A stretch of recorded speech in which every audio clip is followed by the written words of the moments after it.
Welcome to Psychology and Physical Training channel. Ever wondered about the different approaches to research? Let's dive into this captivating topic together. Research approaches are like compasses guiding researchers through the labyrinth of information. They shape the journey, determining the route and the tools used to unravel the mysteries of the human mind and behavior. Introduction to research approaches.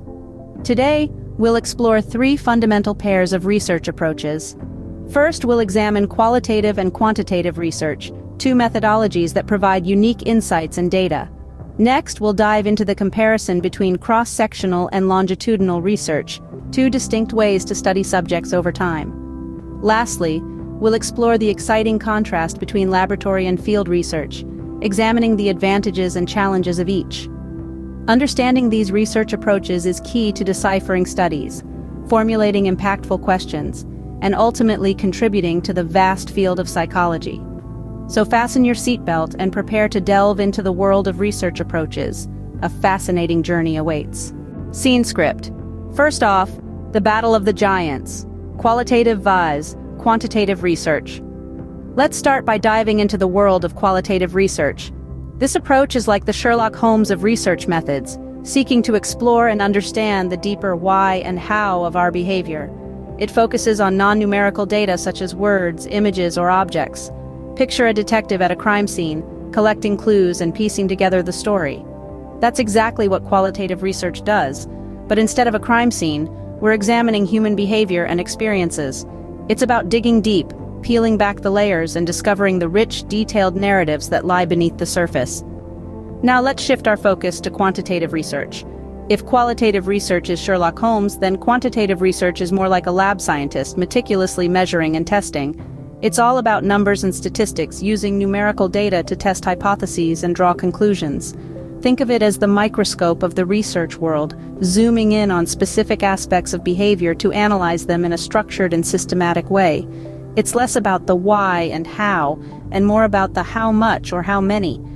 To put it simply, qualitative research is like painting a picture with a broad brush, capturing the rich, complex tapestry of human experience. On the other hand, quantitative research is like using a fine-tipped pen, drawing precise lines and measurements to create an accurate, detailed blueprint. But it's not about picking a side in this battle of the giants. Both qualitative and quantitative research methods have their strengths, and they can complement each other beautifully. In fact, many studies use a mix of both to get a more comprehensive understanding of the topic at hand. At the end of the day, it's about choosing the right tool for the job. If you want to explore a new concept or delve into the depths of human experience, qualitative research could be your go-to. But if you're looking to test a hypothesis or gather statistical data, then quantitative research might be more up your alley. So, while qualitative research seeks to understand, quantitative research seeks to test. The cross-sectional vs. longitudinal research. Now let's journey through time with cross-sectional and longitudinal research. First up is cross-sectional research. Imagine you're a curious photographer who wants to capture a moment in time. Snap. That's cross-sectional research for you. It's like taking a snapshot of a population at a specific point in time. This method is often used in psychology to study phenomena as they exist in the present moment. It's like a freeze frame, capturing the intricacies and details of a scene in its current state. Cross-sectional research can be incredibly useful in understanding the current landscape of a particular issue or phenomenon.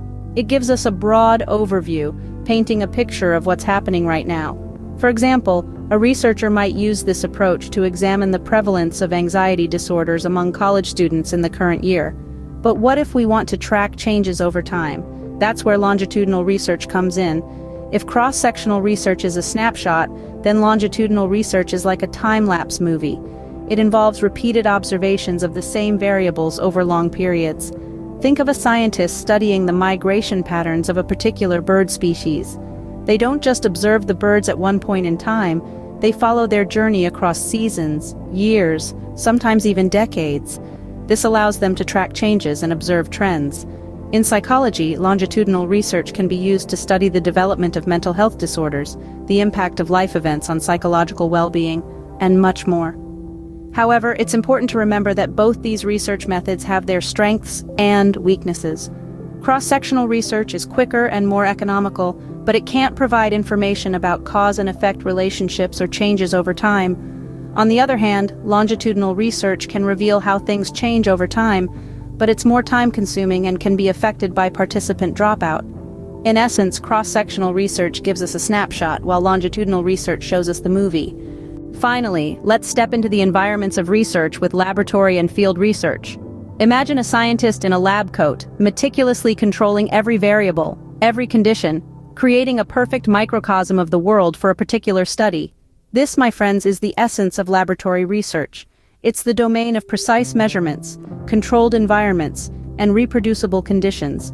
Here, researchers can manipulate variables, observe effects, and draw conclusions with a high degree of certainty. The control provided by laboratory research is unparalleled, but like all things, it has its flip side. The artificial environment may not reflect the complexities and unpredictability of the real world. And that's where field research steps in. Picture a researcher, not in a sterile lab, but out in the bustling streets, observing people in their natural habitats, or perhaps in a remote jungle, studying wildlife behavior. This is field research, the exploration of the real world in all its messy, uncontrolled glory. Unlike laboratory research, field research does not manipulate variables but observes them in their natural settings. It provides context, the backdrop against which life unfolds. It offers a rich, detailed understanding of the subjects under study in their natural environment. However, field research also has its challenges. It may lack the control and precision of laboratory research. Variables can't be manipulated at will, and findings may not be as easily reproducible. But it does offer a more realistic understanding of phenomena as they occur in their natural context. So, what's the verdict? Well, it's not a competition. Both laboratory and field research have their unique strengths and limitations.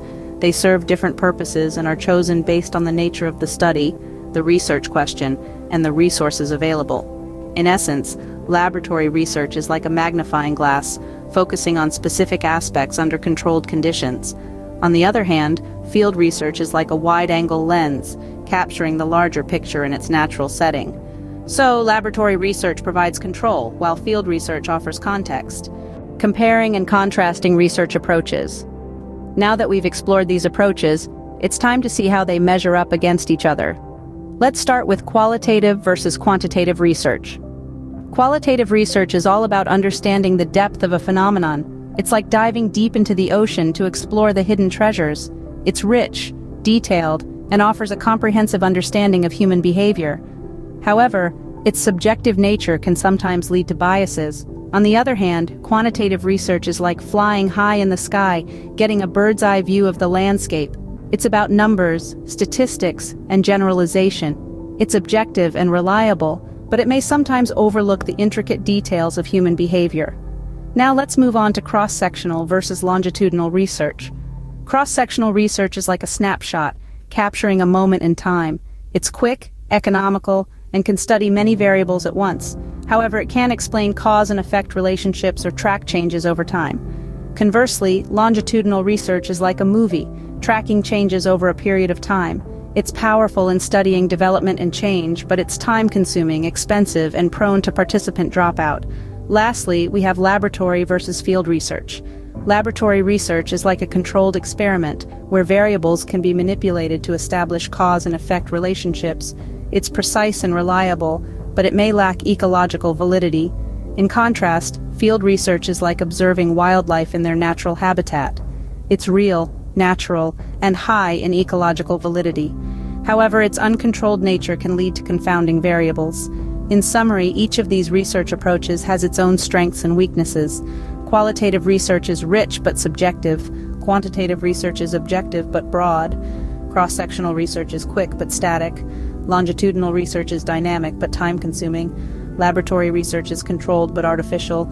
And field research is natural but uncontrolled. Remember, the best approach depends on the research question at hand. So, what have we learned today?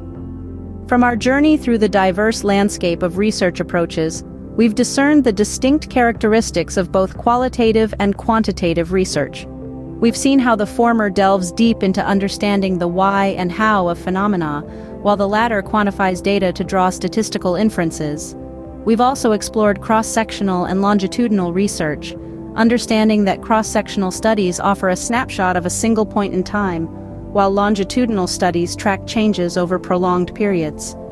Our exploration of laboratory and field research revealed the controlled environment of the lab, perfect for isolating variables, and the richness of real-world context offered by field research. Each approach has its strengths and weaknesses, and their use depends largely on the research question at hand. It's all about fitting the puzzle pieces together to create a clear, comprehensive picture. Research is a complex field, but with the right approach, it becomes a fascinating exploration of the world around us. And if you feel this video is helpful, do not forget to like, share, and subscribe to the Psychology and Physical Training channel for more videos. Thanks for watching.